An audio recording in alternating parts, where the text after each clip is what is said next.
Complimentary webinar from ValueSelling Associates on competitive differentiation. How do we make sure we are positioned as the best choice for our prospects and our clients and customers? My name is Julie Thomas, and I'm the president of ValueSelling Associates, and I am going to be your guide through the next 45-50 minutes on this particular topic. I'm at the end of the content that I'm going to share with you. I will be taking some questions. So if you do have questions, please type them into your question tab here on your GoToWebinar panel, and I'll address as many as I can at the end of today. Also, today's session is being recorded, and the slides from today's session will also be made available to you on valueselling.com later today. So I'll be sure to let you know how to find those at the end of today's session. So let's get started. You know, competitive differentiation is a real challenge in today's market. And we're going to talk about why it's so different and so difficult, and why this is such a specific, customer-specific decision. The answer to the question is, how do we make sure that our customer thinks we're the best choice, has as much to do with what is different about our products and services as it does in how we sell and position our products and services.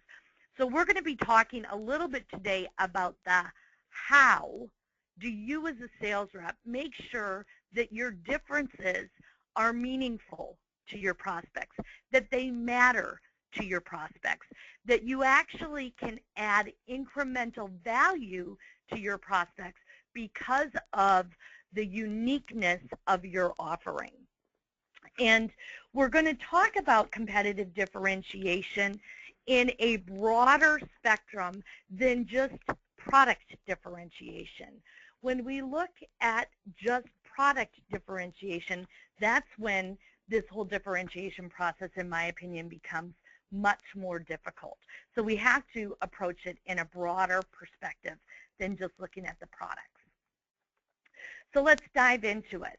So as we start to look at this whole process, let me ask you a question, and please type this into your chat here. Do you believe that your solution is easily differentiated? In other words, you do something that is so unique, so disruptive in your marketplace that it is very easy for your customers to see those differences and have them be meaningful. Do you believe your solution is difficult to differentiate? In other words, there's tons of competitive alternatives. Or do you believe that your product is really undifferentiated, so that what you sell is, to a certain extent, the same as the alternatives offered by your clients? So let's just kind of see what some of our answers are here. Go ahead and type some of what you think into your tab here. I see a lot of difficult to differentiate, which I guess is why you have joined us today. If you thought it was easy, you probably wouldn't be here. Customer sees us as a commodity. It is not easy to differentiate. Customers don't understand often why we're different. So we're seeing lots of different comments about it being difficult. And in today's market, there's a lot of reasons why it is more increasingly difficult to differentiate our options. So how are we going to cover this today? We're going to talk a little bit about today's market and the current situation. I know that in looking at those of you that are signed up, we've got a number of different industries represented, but there's some similarities in all of the markets in which we compete. And what's changing and what needs to change in how we approach our sales as a result of this differences. And then we're going to talk a little bit about getting our customers' attention and how to actually create need for our differentiators. And here at ValueSelling Associates, we look at that as a specific way to engage our prospects in order to create relevance in the customer's mind for what we do, either better or different than the alternatives facing them. And at the end of the day, what that difference is has to be meaningful. And at Value Selling Associates, we call that the value of the differentiator. So just because you're different doesn't necessarily mean A, that you're better, or B, that it matters to the prospect. So being different is different, if you will, than being differentiated. Being differentiated means that the difference that you bring to the table is relevant, has meaning, and ultimately adds value to that particular customer in that particular situation. So what is going on? Well, let's face it, markets are crowded today, and globalization has impacted almost all of us in every industry. Whether you have new competitors or new ways of approaching how to solve the problems that you have typically solved, the globalization facing us has changed that. And markets are crowded. For many of you, and looking at your company names, you are in some sort of either a technology or a business service market. And if we were to go back 20 years ago in those same markets, even 5, 10 years ago in those same markets, there were fewer competitors and choices were easier to make. Now the alternatives facing our buyers is immense, and it's very challenging to understand the nuances. As a piece of this, I challenge each of you to go look at the websites of your top competitors. And if you did not know who that competitor was, if you were able to somehow black out what the name of the company was, look at the marketing messages of all of your competitors. And my guess is you're going to find that many of those messages are the same. We're all telling the prospects the same thing. So the markets are crowded, and the nuances are slight between the competitive alternatives. So what does that mean? Well, for many of us, that means that we have to get better at our win rate. We have to better qualify, advance, and close those opportunities. And in order to compete on value, that value has to be realized, and it often has to be measurable with the prospects that we're calling on. What does that mean to us? Well, we've got to deal with lower priced competition. And so how do we compete against lower priced competition? We have to deliver more to our prospects. And that's where we're getting into this. It's beyond the product in terms of our ability to differentiate. At the same time, the buyers have changed. They're more demanding. They're more educated. They are more sophisticated. They have more resources to do analysis and weed out companies they don't want to do business with than they ever did. And they're talking to their peers often before they're talking to you. So we're going to talk about how this impacts our ability to sell and what we have to do in our approach to be more effective at helping and guiding and educating those prospects to see us differently and to make sure that difference is relevant. So it's all about, from the customer's perspective, of eliminating or mitigating as much risk as possible in the decision-making process itself. Let's face it, nobody wants to spend more for anything than they think they have to. Think of the big ticket items that you've bought and the research that you do to make sure that you're confident that you're getting the best deal. Do you only trust the salesperson, or do you look at other resources? And our customers are doing the same thing. And that is complicating our sales cycle.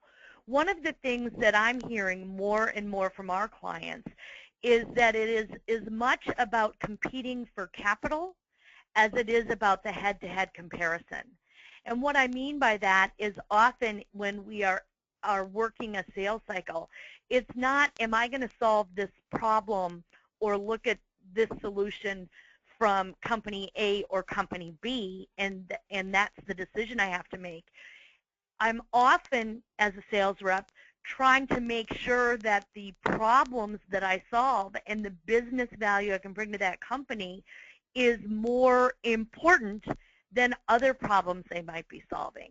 I might be working with a client who's deciding, do I overhaul this part of my infrastructure, or do I take that same money that I would use to overhaul my infrastructure and do I invest in a new marketing system?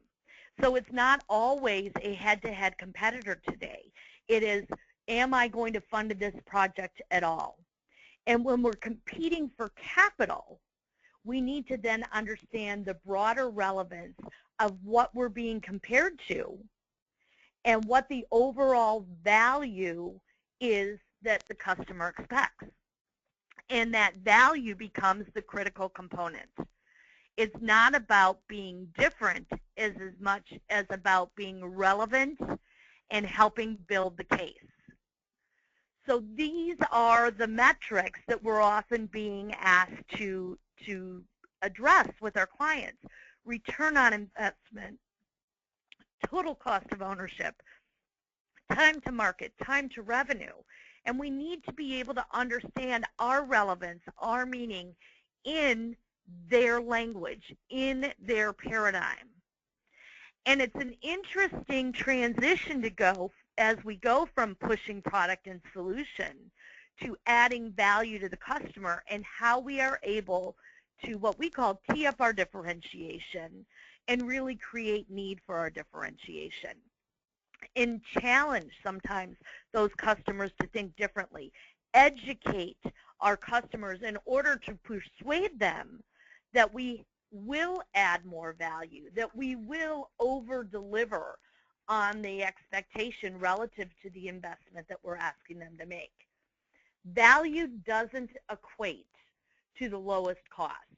Value equates to the return that we can bring to our customers.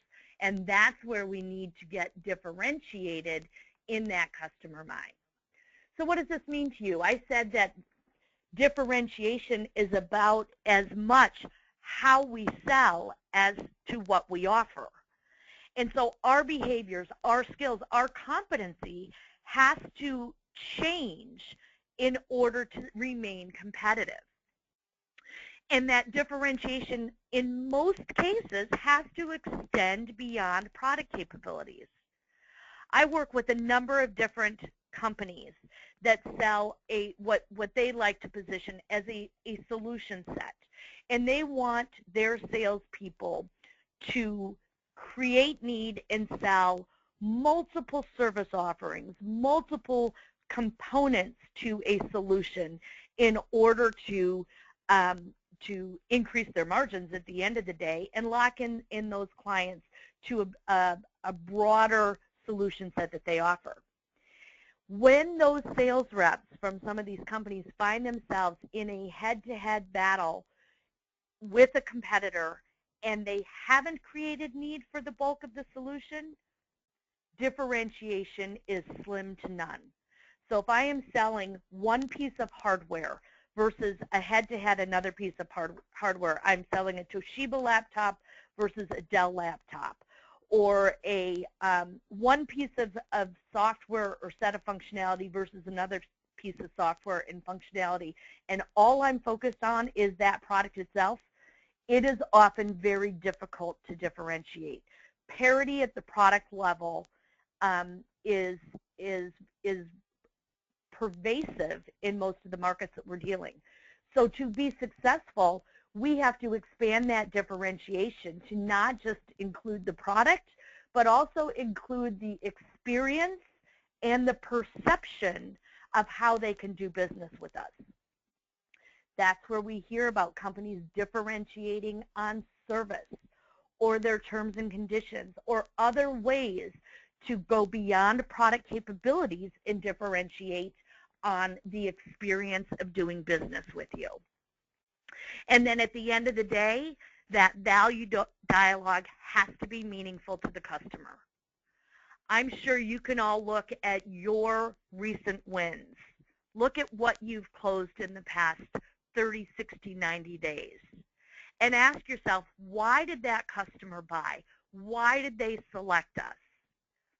And I would go out and say that for most of you, you will get slightly different answers from each one of your prospects that you converted to a customer. So what does that mean? Even if they're buying for the same reason, they're going to articulate that reason differently. So we need to understand that. But many people could buy the same products or services and have very different reasons or very different ways that they built the case to justify that decision. And so it's our job as a sales rep to make sure we understand how each individual that we deal with, each buying center involved in a specific decision, understands and articulates the value they expect to be brought to them. And that's this customer-specific process that we talk about. So what is Value Selling Associates' position when it comes to making sure that value is meaningful? Number one, value and business value is grounded in your business knowledge of your prospects and customers. Can you connect what you do and how you do it to measurable business impact for your customers? Can you translate your technical capabilities to a business conversation with your customers? Sales reps that do that well are able to have meaningful value conversations. Sales reps that don't do that well are left only focused on the price and struggle to equate that value to a conversation with the customer. As I mentioned, your competitive advantage has to be more than product information today. It has to be broader than that, and it has to have relevance to those prospects. And so it becomes how you sell. And at Value Selling, we call this the problem expert. Really understanding how to create need for what you do better or differently than the competitive alternative. Really understanding what you do better and differently and how your customers experience doing business with you is much about understanding why a customer would care about that as it is to being fully understanding of what it is you do uniquely to begin with. And our experience is that most customers are very good at telling you why they're different, but they're not as good at telling you why that difference matters. And it's in that why that difference matters that we create need for our differentiation. So at Value Selling, we call this the flip-flop approach. And we're going to go through this a little bit backwards in order to move the sales cycle forwards.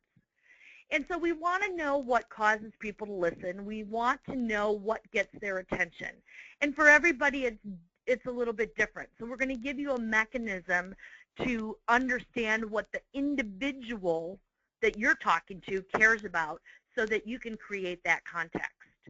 And then we're going to reverse engineer our approach to the conversation so we can actually get their attention, create the context in order to position our products and services differently.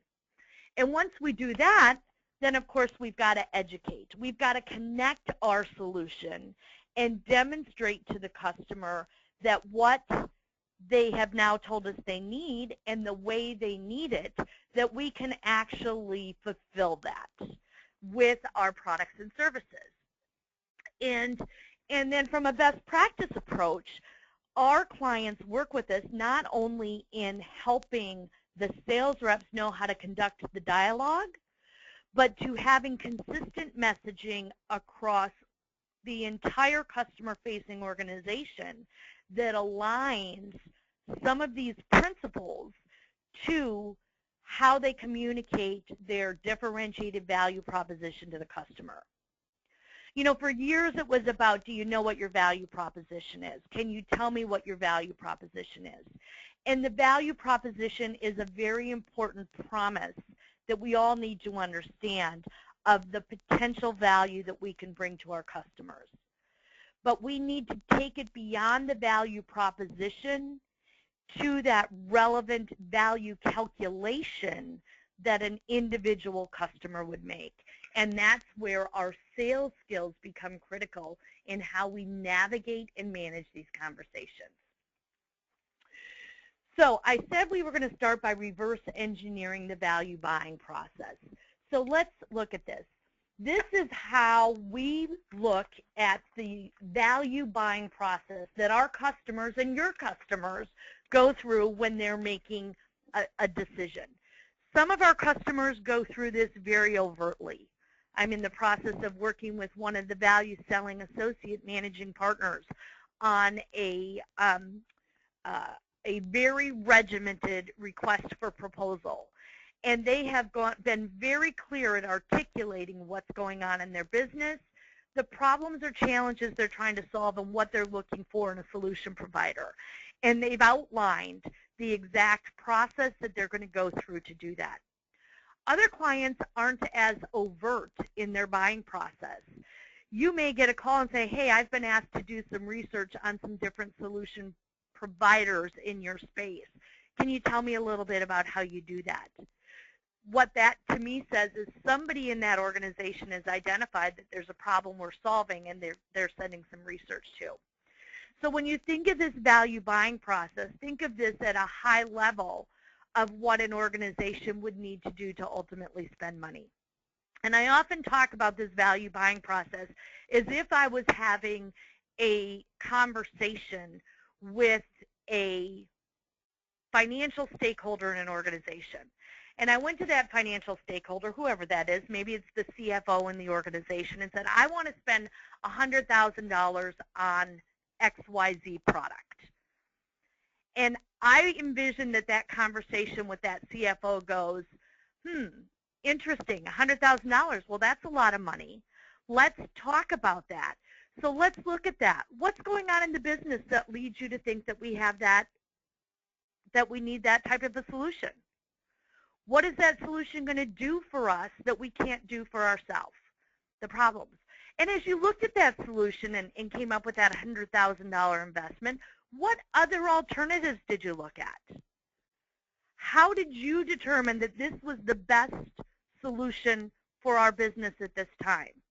What can they do for us that we can't do for ourselves? And that's the top half of this value buying process, making sure that what we call a differentiated vision match is confirmed with the prospect. In other words, does our solution solve problems and address something going on in the business, which we call a business issue, in a way that's better or different than any other alternative they might have looked at? And we call that a differentiated vision match. And if you're asking someone to spend money, they're going to probably ask you some questions and make you validate that you've done your homework, and yes, in fact, you're recommending the best solution for the job. Once they've gone through that analysis, they're going to say, so, okay, so what's our return on this? Do we know how quickly we're going to recover that investment? What's the expected payback on that? What's the return on that investment? When's the return on that investment in terms of time to value? And have some conversations to make sure that if we're going to spend $100,000, what is the expected return that this organization is going to be able to realize?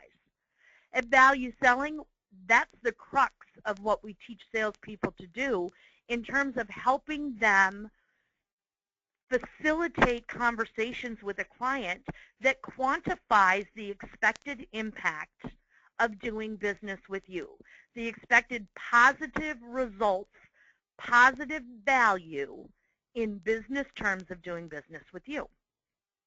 So that whole value conversation has to take place.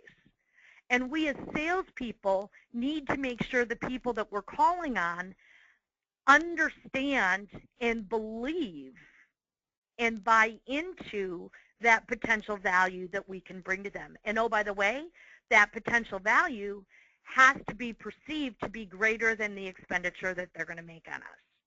Most people don't want to spend $100,000 if they're going to realize a $50,000 return. But people do want to spend $100,000 if they think they're going to realize a $200,000 return or a $300,000 return. So they need to be able to compare the value to the cost. The next thing that CFO is going to ask before I get permission to spend that $100,000 is, hey, who else has been involved in that decision? Who else is impacted by this decision? Are they on board with this? So power is really identifying for you as a sales rep, who are all the people that need to be involved in that decision. For some of you, you're selling products or services that typically 4 or 5 people are involved in that decision. And if those 4 or 5 people have a coach or a confidant or somebody else they're looking to get an insight and advice from, all of a sudden you could have 8 to 10 people that you need to have conversations with to make sure they get the differentiation, they see the value in order for you to win that deal. And then the last question that CFO is going to ask for you is, hey, what steps have you gone through? What have you done to make sure that we're not making a bad decision and to validate that what the sales rep or the vendor is telling you is true? And what are the steps that we're going through as we go through and make sure we actually realize the value you said? So this value buying process is at the heart of the value selling framework. And it's what we teach sales reps across the globe to use when engaging with prospects. And so when we think about differentiation right now, we're going to focus on this concept of the vision match and the value in order to make sure, A, we're differentiated, and B, there's enough value that the customer will ultimately say, that difference matters to me and it's worth the investment. So we've been talking about the areas of differentiation. At a very high level, we here at Value Selling look at differentiation in kind of 5 different buckets or categories. Number 1, we certainly have product differentiation or capability differentiation. You could have a component to your product, a feature to your product, a deliverable in your solution or your service that is unique. Nobody else has it. Nobody else has it. You could have a patented approach to your marketplace that makes your product and service incredibly unique. And that is always good when it comes to differentiation. The next area that you could be able to differentiate has to do on your market position, your prestige. You know, there are certain brands that people believe are better because of their marketing, because of their messaging, because of their tenure in the marketplace or their longevity in their marketplace, that they could be the less risky alternative. And you can think of who that might be in your particular segment of the industry. Maybe it's the market leader in that segment. Maybe it is the company that has been around the longest in your market segment. But you can think about who might be the least risky alternative. The third area that many companies differentiate themselves are on terms and conditions, making it easy for that customer experience to do business with you. In Zappos, for example, I know most of you are in a business-to-business space, but Zappos competes by selling, you know, clothing and shoes over the internet with free returns. So if you don't like it, you're not going to spend extra money to return it. So terms and conditions could be that. Guarantees, warranties, payment terms could very well be a way to differentiate yourself. Convenience. Maybe it's how you package, approach, or deliver your products and services. Maybe you sell a mobile service that now can have access mobile, and that's going to get you ahead of the pack in terms of your ability to deliver to your prospects. But convenience can also be a way that you differentiate your products and services to your clients. And then last but not least is price. Now at Value Selling, we believe firmly that if we don't create enough need and relative value from one of these first 4 categories, and that's our product, our ability to mitigate risk, our terms and conditions, or our convenience in doing business with you, that the customer will in fact think we're a commodity, will in fact see parity with the competitive alternatives, and expect us therefore to have the lowest price alternative.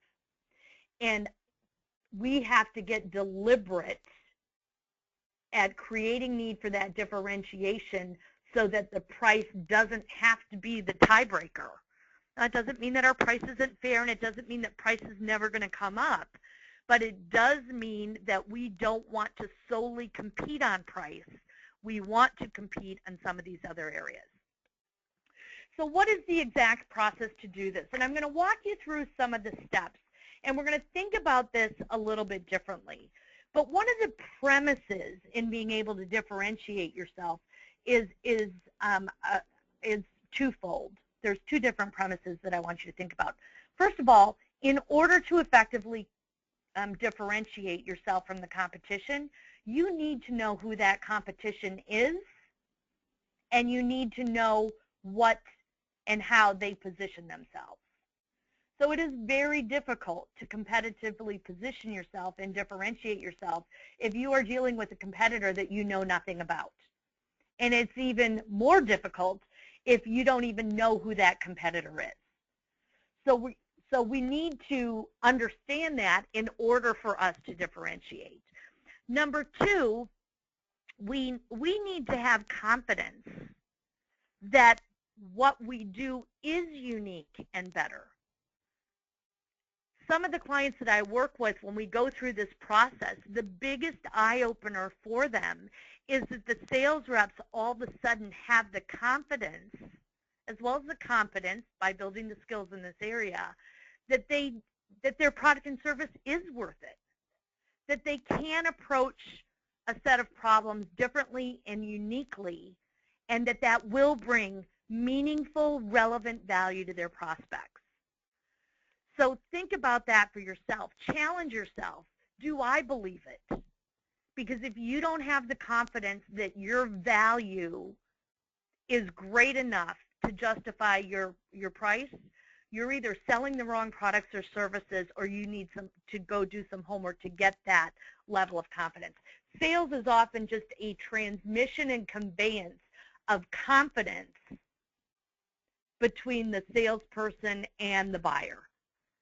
And people do buy when they're convinced, but people always buy when you're convinced. So let's go through that. So we're going to tee up our differentiation. So how does sales work? Well, the customer recognizes they have a need, and they communicate that need. I need something. I need product A, B, or C. I need this particular capability. And they start shopping for alternatives. So this is very similar to the buying process that we just talked about. And then when they start shopping for alternatives, that's when we come in. They might hit your website, they might pick up the phone and call you, and they may invite you back in. The sales person's job is to help the customer expand their need. And we do that by becoming what we call a problem expert. We want to find problems, challenges, opportunities in our prospects that if they acknowledge them, it lends or puts our solution, our product, whatever we're selling, in a better light for them.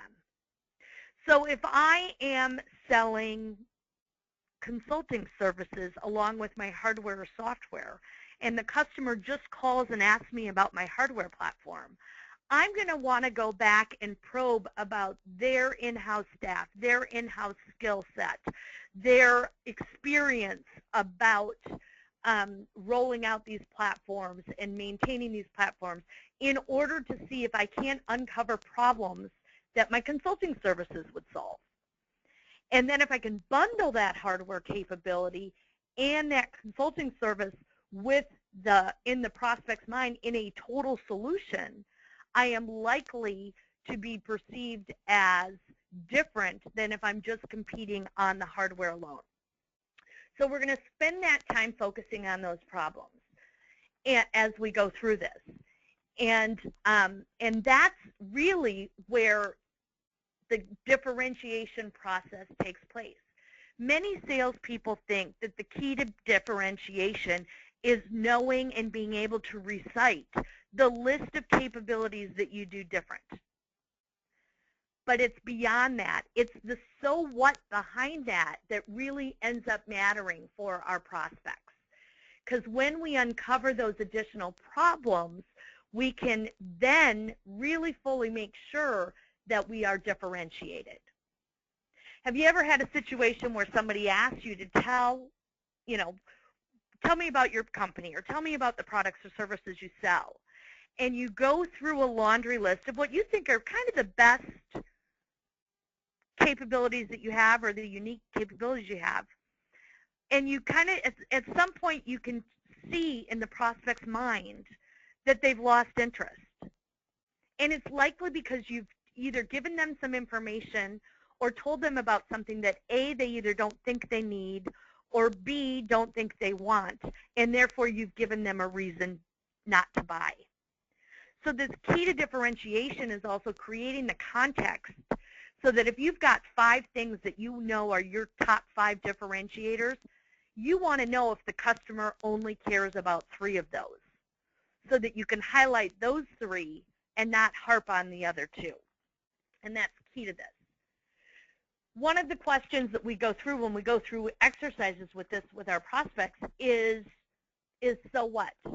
So I'll whiteboard with a prospect, tell me what's different or unique about how you package or sell your product or service. And we hear all kinds of different things from them. Everything from we have the breadth and depth of service to we have the best management team to we've got the best trained salespeople to you name it, I've heard it at some point.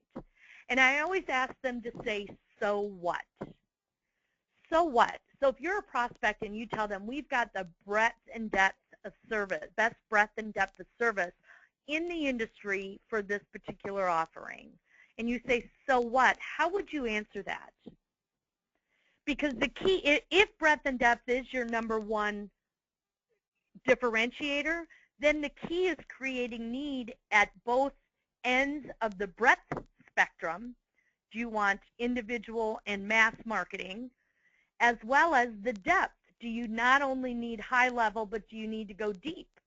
Because if I don't anchor both ends of those spectrums on breadth and depth, I could likely lose a particular prospect that thinks they only need a small slice of that product or services. So the so what is critical in this differentiation process. And we do this through how we engage in our salespeople. And we focus on this process through what we call this, think about this value realization by building through our conversations with our clients. And this becomes really the heart of the value selling framework and how we engage our customers. We teach them to focus on what's going on in the business, understand what's going on in the business, especially when you are in situations where you're competing for capital. The business objective and business issues are going to dictate the problems that get solved. So while we do need to find problems, and people talk about I need to find the customer's pain and we need to focus on that, at value selling we want to find the problems that are clearly connected to those business issues and objectives. Because without that, we could be focused on solving problems that aren't worth solving. The way you solve a problem that's worth solving is by focusing on the business issue. And as I just said in the last piece of content, we want to build out the problems and expand that problem set to align to the solution elements that we do that are better or unique than the competitive alternatives. So if we are the easiest supplier or vendor to do business with, we want to uncover problems that if they don't do business with us is going to make it difficult for them. We want to uncover challenges that and issues for that prospect if they would select a vendor that's not as easy to do with us, and find out if we can get that customer to acknowledge that, to require that ease or convenience of doing business so that we can solidify that capability as a clear, meaningful value add to that prospect. And then we position our solutions in that context. We understand what they think they need, and then we connect our solution, our capabilities to the context using the language that they've described, and then ultimately uncover the value of that. And this is the layers of conversations within the value selling framework that the sales reps that we train and the companies that we work with go out and arm their salespeople with skills, tools, and capabilities to have these types of conversations. So let's talk a little bit about value, because value does have to be meaningful, and I said it's beyond the value proposition. The value proposition is the promise that you bring. Developing customer value is the customer-specific calculation or quantification of what that value will be to them in their world. And here at Value Selling, again, we talk about two types of value, and they are both critical. Business value is the business case. It's how we're going to justify spending $100,000 on anything. What's the return? What's the payback? What's the anticipated or expected result of making that investment? But personal value is just as important. How does solving these issues and problems resonate with the individuals that we're calling on?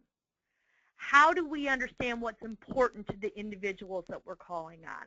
And how positive impact to the business is going to have a positive impact on the individual.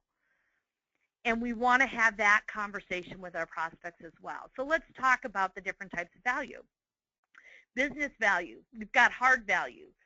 Some people call it tangible value. We've also got soft value. Some people call it intangible value. But we often need to be able to uncover and quantify both of those in order to win the business. So we need to think about that. What is the quantifiable hard value, and where is that soft value? And can you expand that picture with your prospect to include both? And then personal value is kind of that priceless personal element. You know, it's the experience. It's the how this impacts the individual that we're calling on. Maybe it's peace of mind. Maybe it's I'm in a position to get recognized for successfully completing this project. Whatever it is, we need to understand that. So let's start to recap some of this. And please, if you do have some questions, please share those in your question tab, and I'll attack some of those. Lack of differentiation seldom indicates that you have a poor product or service. It often indicates that we haven't expanded beyond the product or service to some of these other areas that we can think about differentiation. And we've failed to uncover how that individual customer will see meaning in what we do uniquely or different.